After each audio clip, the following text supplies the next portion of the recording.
Good morning, Bulldogs. It's a great day for learning with Hamburg Middle School. Please stand for the Pledge of Allegiance and a moment of silence.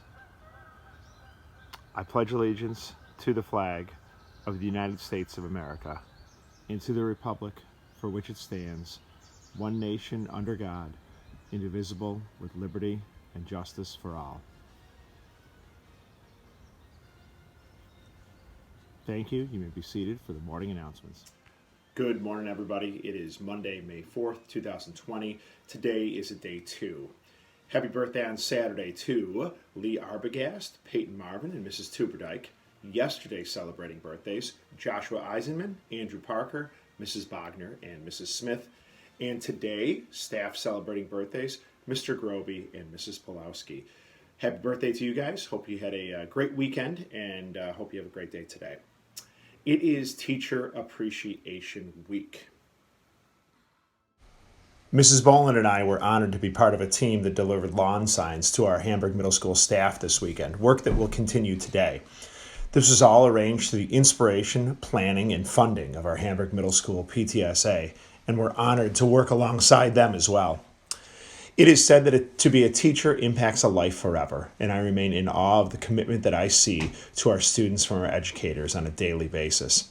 Their primary concern is the well-being of our students and that of your families, and perhaps just as importantly, they see things in you that perhaps you don't see in yourselves. They see a reader, a builder, a caregiver, a friend. It's through their teaching that they try to make you see that in yourself as well, and that's probably the highest calling there is. For all the ways that you have positively impacted the lives of our students, Hamburg Middle School teachers, we thank you. Now we move on to library trivia. The answer from Friday's question, a vampire and a werewolf. Those were the beings of, Bella, Edward, and Jacob. The contributor of these questions, Mrs. Mulbert, is an avowed Team Edward member, as were many of the people who wrote into this office over the weekend. So a lot of Team Edward out there. Not sure what that means, but more of a vampire crew than werewolf, apparently. Today's question is this. The One and Only Bob is the newest book from Newbery Award winner Katherine Applegate. This title will be released tomorrow, May 5th. It is the sequel to a book that is about to be made into a movie, The One and Only Ivan. Bob is a dog. What kind of animal is Ivan? If you know the answer, email Mrs. Mulbert today. The answer from Friday's riddle, the final riddle of our contest between Hamburg Middle and Boston Valley. A secret is the answer. If you have me, you want to share me, and if you share me, you don't have me. So a secret, that was a great one to finish with. That Twitter poll about who had the best riddles will be up very shortly, a little bit after the announcements are posted. I want to send a special congratulations out to our new National Junior Honor Society members. Those 64 new inductees were digitally inducted into the Honor Society on Friday. Congrats to them and their work, and for the teachers and staff and parents who have supported them and inspired them. On Saturday, the donation drive was held for #FeedHamburg. It was a tremendous turnout, and just want to thank all those people who contributed and all the volunteers who were out there as well. Well, I've sort of buried the lead here. We heard some news on Friday that we may have been expecting, but was still challenging to hear. We will not be entering Hamburg Middle School again for the remainder of this academic year. So, there's a huge amount of questions that we all have about how we're going to handle things. Academically, we're going to handle things the way we've been.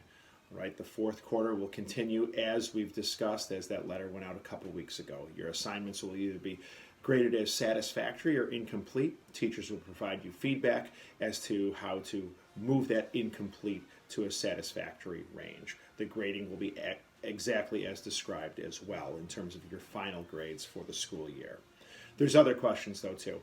What if you left stuff in your lockers? What about yearbooks? What about stuff you may have left in your classrooms? How are you going to hand in your Chromebook at the end of the year? Are we doing any end-of-the-year events or any modifications to end-of-the-year events so we can all get together, if not physically, then at least in a digital sense? What are we going to do about orientation for all those fifth graders out there who are going to be joining us next year? My answer to you is this. Answers will come.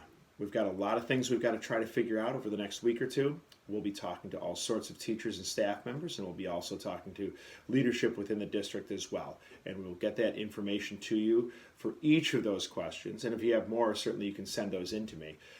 We'll get those answers to you as soon as we can.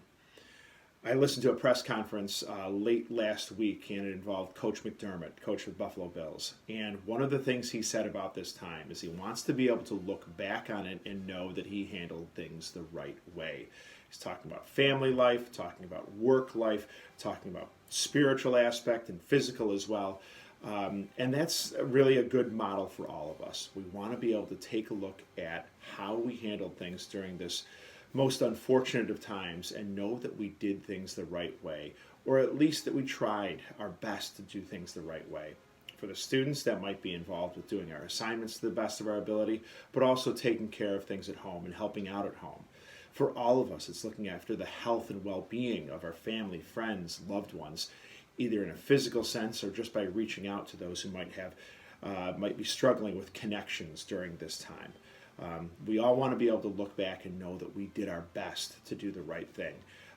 And that's going to be how we're going to try to answer this. So we don't have all the answers yet, and we don't have many of them, to be honest.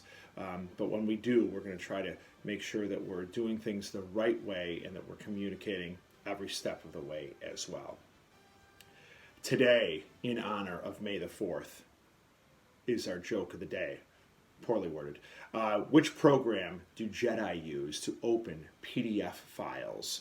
Again, what program do the Jedis use to open PDF files? The answer? Obi-Wan Kenobi. That is the program Jedis use to open PDF files. May the 4th be with you, Bulldogs, and ask yourself, how can you be an 11 today? Have a great one, everybody.